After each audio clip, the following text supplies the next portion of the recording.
Last week I said a few unplanned things about sexual abuse among politicians, and a lot of people tweeted me to say that more people should be talking about this on TV, which kind of surprised me because I thought people were talking about this.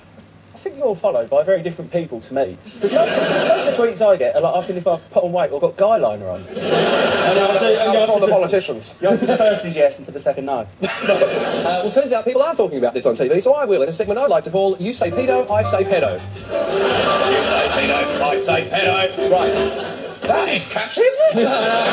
This is so different to doing this morning. I mean, I've done live TV, man.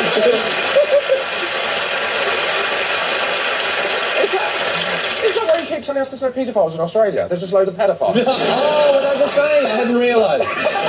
A review found this week that Lord Janner would be prosecuted over historic child abuse allegations, but that it could only be a trial of the facts, and he couldn't be found guilty due to his dementia. His family, of course, strongly denied claims.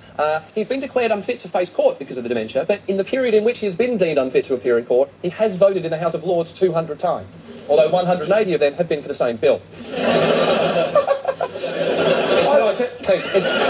It turns out, though, scandals involving children aren't a new thing in Westminster, as evidenced by this BBC documentary about chief whips, which first aired 20 years ago. Anyone with any sense who was in trouble would come to the whips and tell them the truth and say, no, I'm in a jam, can you help? It might be debt, it might be a scandal involving small boys, or any kind of scandal which a member seemed likely to be mixed up in. They'd come and ask if we could help. And if we could, we did. And we would do everything we can, because we would store up brownie points. Well, that's not a good phrase to use, is it, at the end either? He might as well go, we didn't touch anyone on Scout Summer. Brownie points?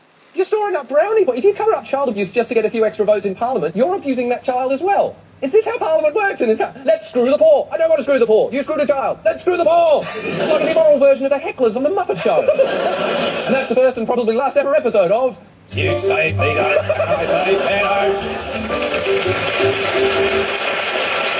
I mean, let's call the whole thing off. I loved it. To be honest, I can't see him remaking the Chief Whip's documentary either, mate. Staying on politics now, and as George Osborne prepares to deliver next week's budget, it appears that some of the figures being used by Tory think tanks to justify welfare cuts don't necessarily add up. For example, the Office for National Statistics this week announced that 51.5% of all British people claim more in benefits than they pay in tax.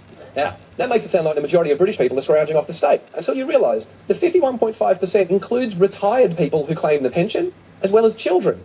And further investigation